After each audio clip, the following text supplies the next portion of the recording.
ሰላም ተኸታተልቲ ህድሞና ቲቪ ለመሆን ሓንቲ ደርፊ ሒዝና ቀሪብና ኣለና። ቅድሚ ናብታ ደርፊ ምእታውና ሼር ሰብስክራይብ ኣገዳሲ ኮይኑ ኣውራ ቆላሕታ ዝህቦ ግናነ ንኮመንት እዩ። ርእቶታትኩም በብሕብሮ ርእቶታትኩም ኣዝዩ ደስ ይብለኒ እዩ። ገለኹም እከለ ስለምንታይ ትንከፍ እከሊ ስለምንታይ ትንከፍ ኪኖ ትሕዝቶ ናይቲ ዘረባ ኪኖ ትሕዝቶ ናይቲ ህየሳ ስለምንታይ ከትትንክፎ እዛ ዓይነቱ ኮመንት ኣላ እሞ ሓንቲ ጆካ ሓኬኩም ቅድም ናይ ቀደም ናይ ኣምሓርኛ ጆክ እያ። ሓደ ጎያይሲ ብዙሓት ፌዞ ዘለዎ ብዙሓት ደገፍቲ ዘለዎ ጎያይ እዩ። ኣብቲ ጉያ ኣብ መጀመርታ ጅሮ መሪሕዎም ምስ ከደ አንደኛ ቀዳማይ እናበሉ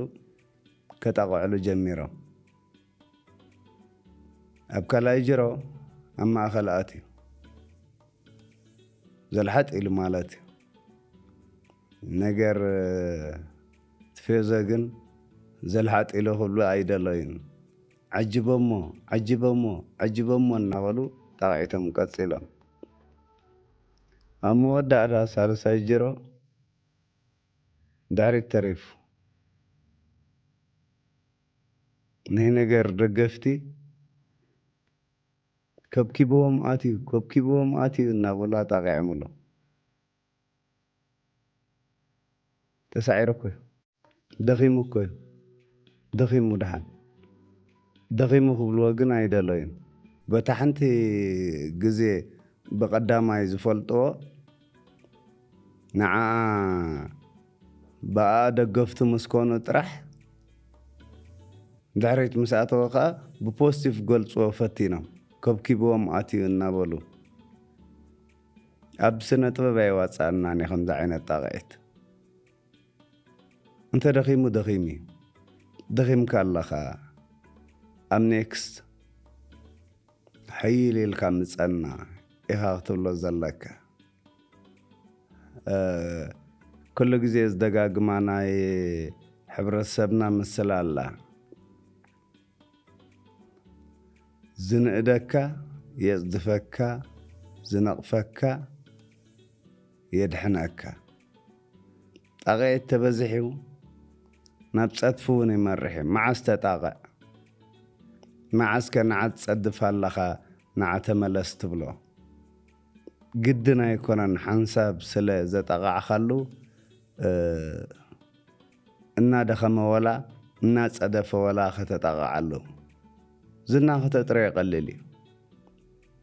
ዝና ምጥራይ ብጣዕሚ ይቐሊል። ፍቐዶ ኣንጎሎ እንዶ ሶፍትና ሰንደኻ ኺድ መዓልቲ እውይ ዝዳቲ ኣንጎሎ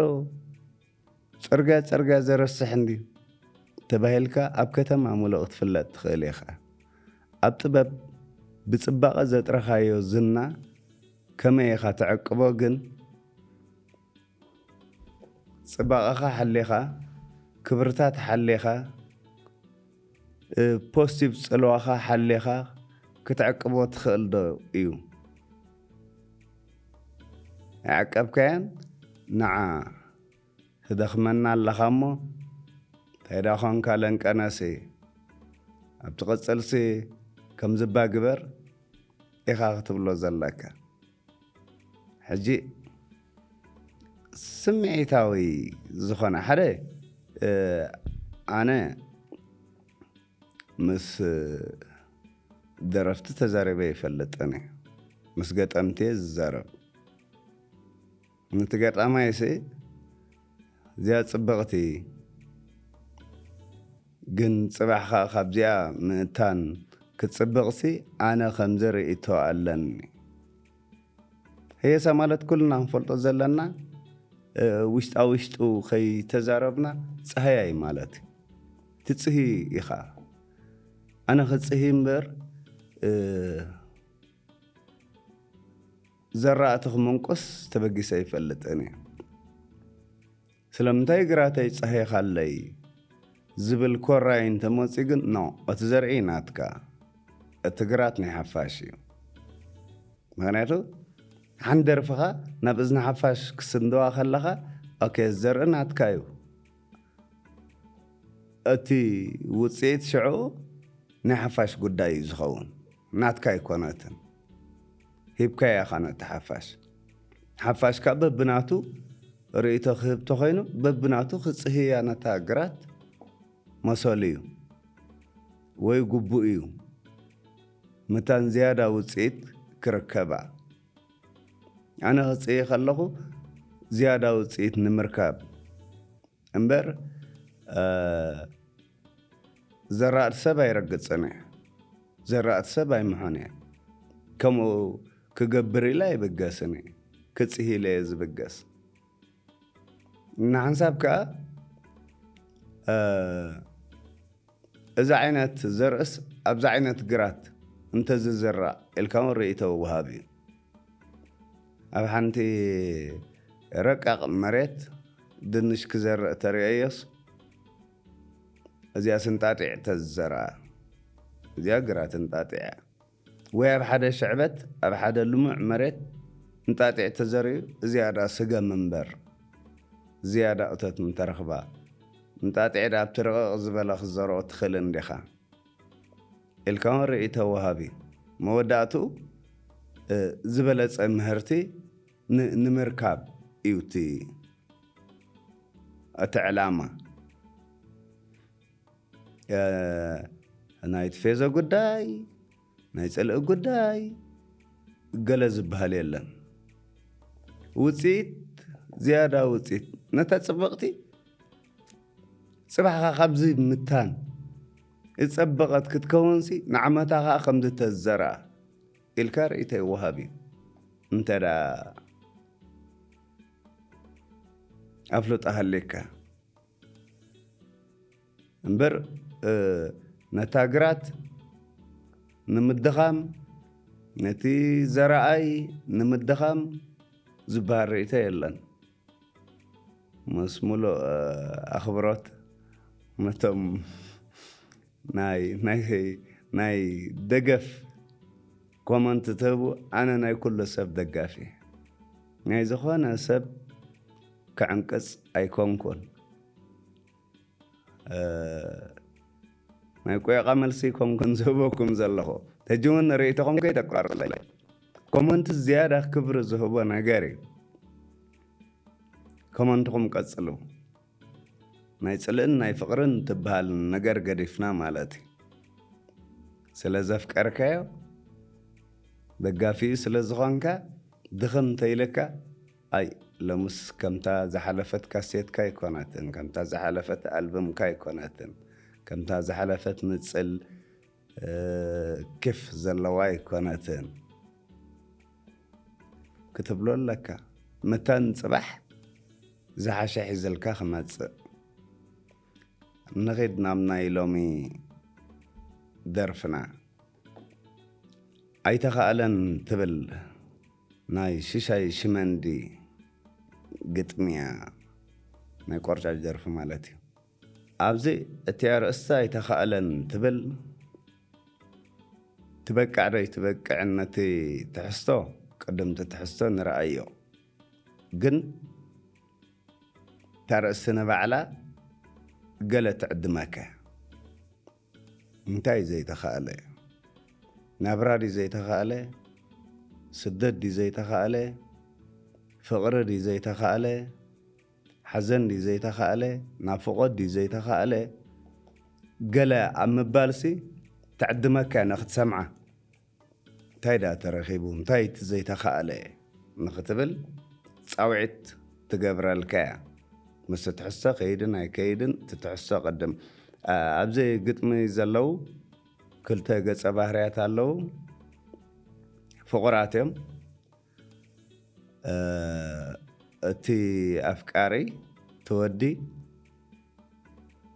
عسعس بهالي بغليلو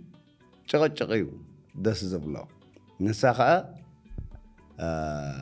أزيا عقلنيا قصة بحرية عقلنيا مخانا زقلتو حركات اللو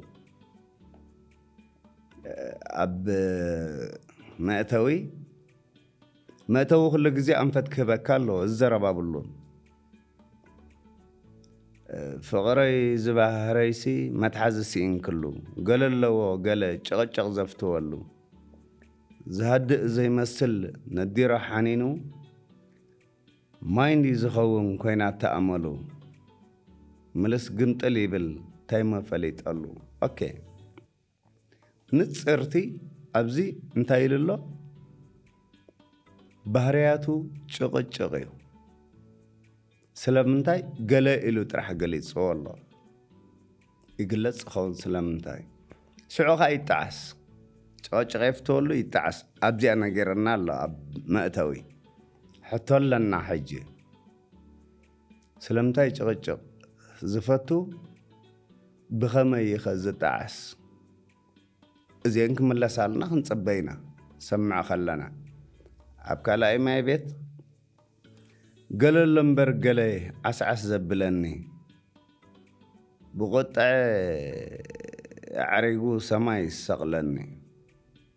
تمودي يتخالن نعاقي اتكي كونن تدقيمة كبدا يتبل عني نبعت كنك فنو إبلا الله نعا قالي سوى الله عسعس كبزحا خلو بنبعت تقلصه نسخة قلت فيلم ما يخون يتعس أبقداميتي ماي بيت شغف تولمو يتعس أبقلايتي ماي بيت شغف تولمو يتعس نغيرنا كوي بخما يتعسو زغلصو إنا نصبه زلنا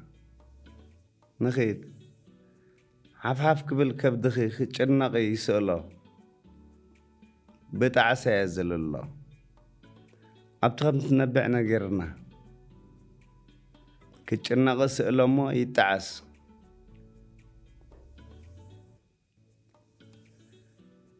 بأساس كم تشنقن كم تتعسن أما تو تباهيلو أبقى استانزا تباهيلو أبسال استانزا تباهيلو كلا مرسينا نصب زلنا نحنا تعسو بغما يزقلصو أساس كم زفتو شغل كم زفتو كم زتعس كم جمرتها فليتنا هنا انت يا أساس زبلو قال اللو إلو عسينا بقلة تعس الله كم زتعس فليتنا كم ذا زي كتكو ودي إلي مع صوب دحري قما بيلي مشات زالبي وأنا عساسي لخيدو مشات يتعس مولو مالتي هو فليتنا عساس تبل تتعس فليتنا اسكو خفا بالله نتفكريت خفا بالله قدف قدمي يعلى الله زبهري چقچق مبر كوينو برد حرة تأس كويس بل إلكايا أخلاقها وديها 50 جزء ريحة دق ملاخو منا بالك 50 جزء بعسرة مسمر ما يقطمي بعسرة دقيقة ريحة تقلص الله يتعس كوي كم دي الكايا خنتايا خاتب لا زلخ نغسل نعم فايدة خنازز تنكفكف كبلو تايخ زخراخي فتوتو زبلو أبدي الله تبغتي نعم فايدة خنازز تنكفكف كبلو تايخ زخراخي فتوتو زبلو حنت مغنيات أبدي الله كتكون خلاص كفي هو أجي كوانا يلو عسعس زبل دالو كتكون كريع مغنياتو نعم فايدة خنازز اللي ክናዘዝ ተይሉስ ኮነ ኢሉ ዝገብሮ ዘሎ ማለት እዩ ገለ ኣለዎ ገለ ትብል ዝነበረት ኮነ ኢለ ትቕየር ኣላ ኣብዚ ክናዘዝ ተይልካ ኮነ ኢልካ ኢኻ ትገብሮ ዘለኻ ኮነ ኢልካ ዘይገበርካዮ ዘናዝዝ ዘይብልካ እቲ ኩራኽስ ፍትውትው የብሎ ክትኩሪ ከላ ኢደልያ ኣሎ ማለት እዩ ገለ ይኮነን ዓስዓስ ዘብሎ እታ ገለ ኣብዚ መልሲ ኣለዋ ኩርኣ ስለ ዝፈትወይ ማለት እዩ እንተዘይተጋራጨነኦ ግን ሓንቲ ምኽንያት ኣብዚ ቀሪባ ኣላ ክትኩሪ ከላ ኬፍ ስለ ዝህቦ ዓስዓስ ይብለላ ኣልዕል ኣቢሉ ድሕሪኡ ዝብሎ እውን ኣሎ ድሕሪ ባእሲ ዘሎ ትሕሰይ መሰይሲ ክጥዕምካ ይብል እዩ እዚ ካራክተር እዚ ኣቐዲሙ ዳ ገለ እምበር ገለ ኣሎ ዝለመድናዮ ጭቕጭቕን ምስጢሩን ዘይበፅሕናዮ ሓደ ንሱ ኢሎሚዶ ንሳ ኢሎሞዶቶ ገለ ኣሎ ዝለመድናዮ ኣይኮነን ኩርኣ ኬፍህቦ እዩ ድሕሪ ባእሲ ዘሎ ሕሰይ መሲካ ኬፍህቦ እዩ በቃ እዚ ካራክተር እዚ ምኽንያት የድልየኒ ኩርኣ የድልዩ እቲ ድሕሪ ባእሲ ዘሎ ብሓንቲ ምስዓም ናብ ቦታ እየ ዝምለስ ካብል ብዜሮ እንድሕር ተበጊስካ ብሓንቲ ምስዓም ኣይኮነን ግድን ናብ ንቡርካ ክትምለስ ኢኻ እምበር ምክንያቱም ምክንያት ዝበሃል እኮ ኣይቀረበን ዘሎ እታ እንኮ ክልተ ምክንያት ቀሪበን ዘለዋ ኩራኻ ኬፍህበኒ ድሕሪ ባእሲ ዘሎ ሕሰይ መሲካ ኬፍህበኒ ስለዚ ኮነ ኢሉ ዝገብሮ ዘሎ ካልእ ሪዝን ክሳብ ካልእ ምክንያት ክሳብ ዘይተገልፀ እዚአን ክልተ ነጥብታት ጥራሕ ኮነ ኢሉ ዝገብሮ ዘሎ እቲ ገለ ኣሎ ገለ ዝብሎ ዘሎ ገለ ኣይኮነን በዚአን ክልተ ከነብለቶ ኮይና የቕሬታ ፍቕረ ወለሎ ጭቕጭቕ መቓፀርቲ ፍቕሪ ዶ ክብሎ እንዳዕለይ እንታይ ክብሎ ጃሕጃሕ ዝብል ፍቕሪ ኣቦትኡ እንከሎ ጃሕጃሕ ዝብል ፍቕሪ ኣቦትኡ እንከሎ ተወዲያ ዘግጥሚ እንታይ ይብላ ኣሎ ኮፍ ኣቢሉ የቕሬታ ኢለዋ ጽቡቕ ጠባይ ምግላፅ ድዩ ጠባያ ንምግላፅ ድዩ ኣብ ሓዳር ንዘጋጥም ነገራት ኣተሃዳዲእኻ ንሰማዕቲ ንምህዳእ ወይ ኣስተምህሮ ንምሃብ ድዩ እንታይ ኮይና እዛ ግጥሚ ተበጊሳ ደስ ዝብሉ ባህላታት ኣለው እንታይ ግን ዕላማ ጭቕጭቕ ኣብዝሐልኪ هراي أبزح خلا تفلت إني أخنت أبزح الله أنت أخذ نقرأ خامو تاي قريتها تبل صبغتي قريتها أنا محتاج كوينو علامة أنا إذا قلت مالتي كتعللك الله أسألك يتعللني إزاي أكو يب كله قد متاتنا تابينا زلا قدم علال عنده صحف شأنها بقت مغير ودو علال تزارب أبهالاتات كيركا نبقت مغير اتعلالك خي وداخا أبهالا سلازحسكا شعو كونتراشنو يقات ما أبزي مقرشا بلعل زبالكا أبتحت فرسكا وي أبزي أقت مزالو هجي مصبغ أبهالاتات مدققام ጨቀጨቅ ፎቶ ይጣስ ጨቀጨቅ ፎቶ ይጣስ ጨቀጨቅ ፎቶ ይጣስ ክትንተን ይዘለው አማ ተወዝበልከ ክትንተን ወላካ እዚ ባህሪ እምበር ከም ዝኾይኑ እንታይ ሞ እተሐዝለይ ንዓይካ ከማ ከም ዝቆለኻ ተረድእለይ ይኸውን ዘለዎ እጣስኮ ክትብላ ሙሉ ማዓልተ ውዕልካስ ክስልቸዋ ጥራሕ እምበር ولا عنتهد الكليب داعي الكليب زلو دايركتر مش ده الدايركتر التواصاي نبعلو እንታይ ኮይኑ ከምኡ ኢሉ ተዋሲኡ ግፍዕን ጭቕጭቕን በበይኑ እዩ ግፍዒ ዘሎ ኣብቲ ክሊፕ ገለ ቀሪባትልካ ቪያ ትብላ ሓቂፋትካ ቪያ ትብላ ጭቕጭቕ ማለት ኮኒ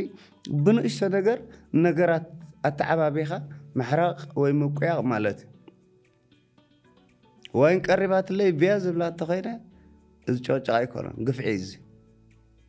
ሓቂፋትኒ ቪያ ዝብላ እንተኾይነ እዚ ግፍዒ እዩ ቶታሊ ባዕሉ እቲ ተዋሳኣይ ወላ كحسبه يخيل نيرو مش ده الدايركتور قفع ጭቕጭቕም دتحزبل ابت كليب زلو قفعي او زلو بدع كم يكون ጭቕጭቕ جواب زي كل صبح لكاكو قيقا خجمر تخيلخ انت داخم خوين بحرياتك ጨቅጨቅ አትኾንካ ናይ ጭቕጭቕ ተኾንካ كحكي دونجيخني قرطي في الكزي تخفتي الكاكو قيغا جمرت خليخا مچقچا كوم ايو مصيخا زي بادلاخا دا زي تغيرا الاتكاس فيا تبلا تخونكا از قفعي ጭቕጭቕ ايكون ابت كليب ጭቕጭቕ زبهال يلن قفعي راح يزل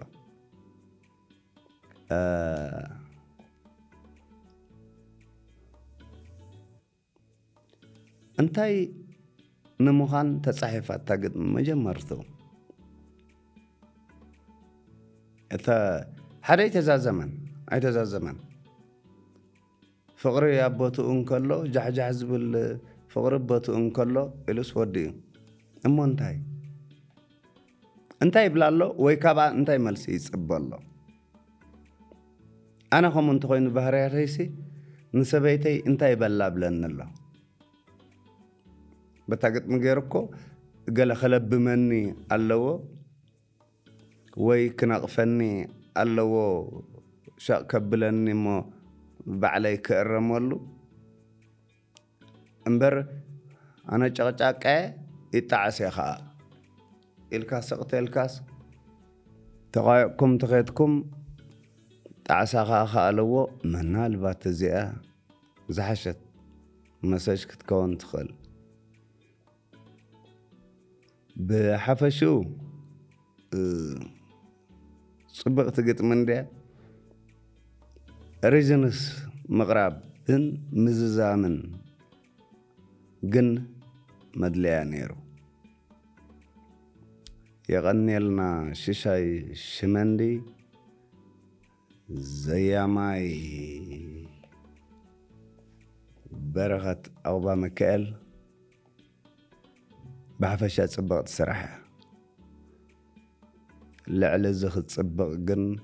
مخالت انت تتسرب نيرة أو تلاتون بنمتغاس اللي سمعنا يغني لنا ليلة ودي الله